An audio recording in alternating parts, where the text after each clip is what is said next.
আমলের কিছু মৌসুম আছে, কি আছে, সিজন আছে।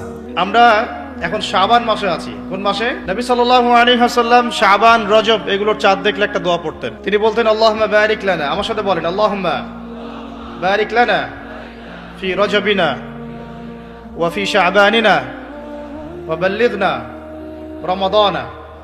অর্থ হচ্ছে, হে আল্লাহ, আপনি আমাদের রজব মাসে বরকত দিন এবং শাবান মাসে বরকত দিন এবং আমাদেরকে রমাদানে পৌঁছে দিন। সুবহানাল্লাহ। মুমিনের জীবনে যতগুলো ইবাদতের মৌসুম আছে তার মধ্যে সবচেয়ে শ্রেষ্ঠ মৌসুম হচ্ছে রমাদান। সবচেয়ে শ্রেষ্ঠ মৌসুম কি? এই কারণে সাহাবায়ে কেরাম রাদিয়াল্লাহু আনহুম আজমাইন শাবান মাস থেকেই, বরং তার চেয়ে আগ থেকেই, রজব থেকেই, শাবান থেকেই রমাদানের প্রস্তুতি গ্রহণ করতেন। কি করতেন? কোন মাসের? কেন করতেন আমি একটু বুঝাই, আমার সাথে বুঝেন। আমাদের এই উম্মতের গড় আয়ু বনু ইসরাইলের মতো না। আমরা কি 500, 600, 1000 বছর বাঁচবো? না, গড় আয়ু এই উম্মতের কম।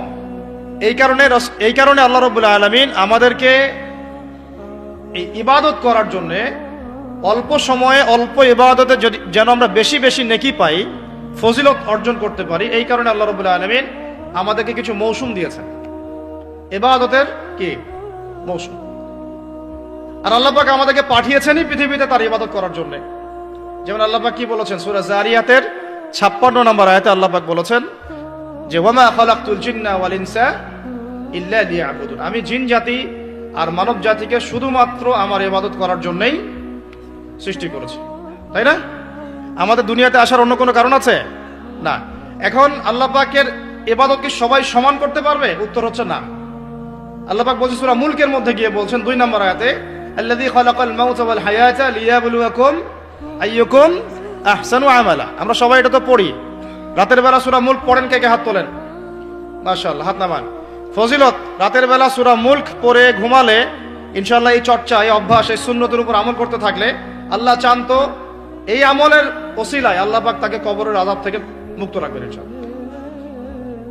তো সূরা মুলকের এই 2 নম্বর আয়াতে আল্লাহ পাক বলেছেন যে তিনি সেই আল্লাহ যিনি মৃত্যু সৃষ্টি করেছেন, জীবন সৃষ্টি করেছেন। কেন দুনিয়াতে পাঠিয়েছেন? কেন? লিয়াবলুয়াকুম আইয়ুকুম আহসানু আমালা। তিনি দেখতে চান তোমাদের মধ্যে আমলে শ্রেষ্ঠ কে। কি দেখতে চান? আমলে, এমন না যে আমলে মধ্যম কে, আমলে গতানুগতিক কে, এমনটা তিনি দেখতে চান না। ক্লাসে যে ফার্স্ট হয় তার পড়াশোনা, তার পরিশ্রম, আর যে লাস্ট হয় তার পরিশ্রম কি সেম? যে টেনে টুনে পাস করে তার পরিশ্রম কি সেম?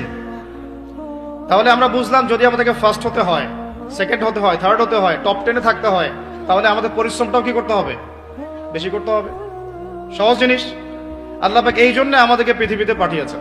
আর আল্লাহ পাক দেখতে চান না কে জুমার নামাজ পড়ে, কে শুধু ঈদের নামাজ পড়ে, কে শুধু নামাজও পড়ে আবার সুদও খায়, ঠিক আছে, কে আবার নামাজও পড়ে আবার মাদকও খায়, কে এদিকে ইসলামের জন্য মাহফিলের মধ্যে পরিশ্রম করতেছে আবার ওইদিকে মেয়ের সাথে জেনাও করে।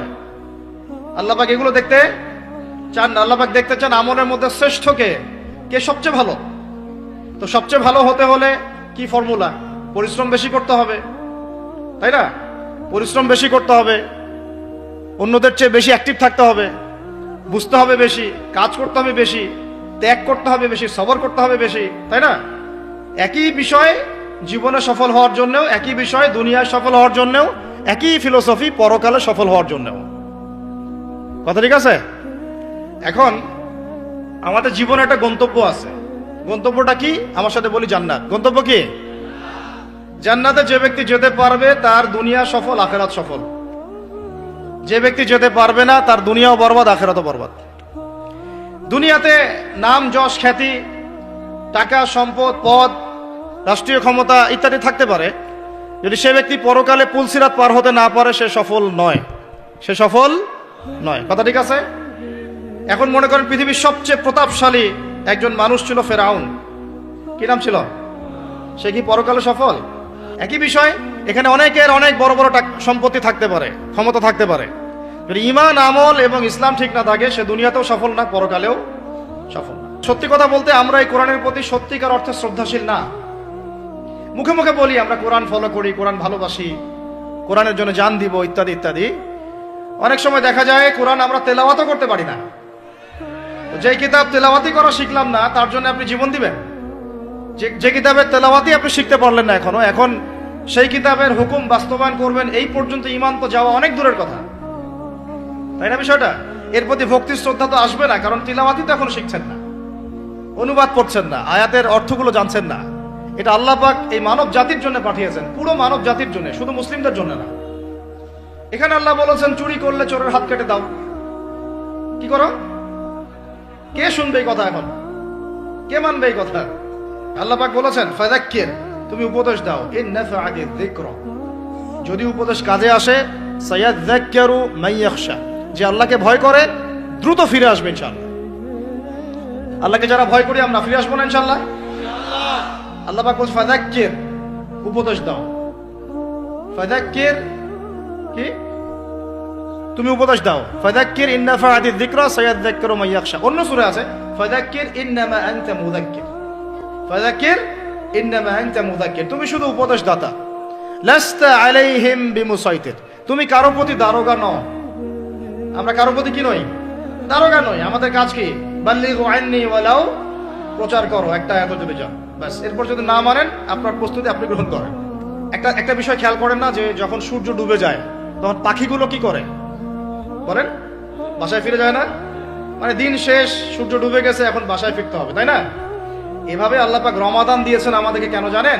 যাতে এই যে সারা বছর আমরা এদিক ওদিকে ছোটাছুটি করে দূরে সরে গেছি না, এখন কাছে আসো, ঘরে আসো, আল্লাহর কাছে আসো। রমজান মাসে কোথায় আসো? আল্লাহর কাছে আসো। এখন আল্লাহর কাছে আসতে হলে আপনার প্রিপারেশন লাগবে না? আমি আপনাদের আজকে 15টা পয়েন্ট বলবো ইনশাআল্লাহ, বেশি বড় বড় করে না, জাস্ট সংক্ষিপ্ত করে 15টা পয়েন্ট। এই পয়েন্টগুলো আমাদেরকে রমাজানের আগেই নিজের মাথায় ঢুকাইতে হবে, পাক্কা নিয়াত করতে হবে। আল্লাহ পাক যেন আমাকেও তৌফিক দেন, আপনাদের সবাইকে তৌফিক দান করেন।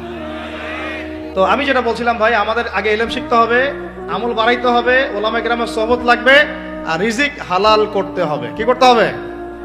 কোন অবস্থায় সুদ ঘুষ হারাম দুর্নীতির সামনেও যাবেন, যদি যান আপনি পরকালে পস্তাবেন, আর কিছু বলার নাই আমার।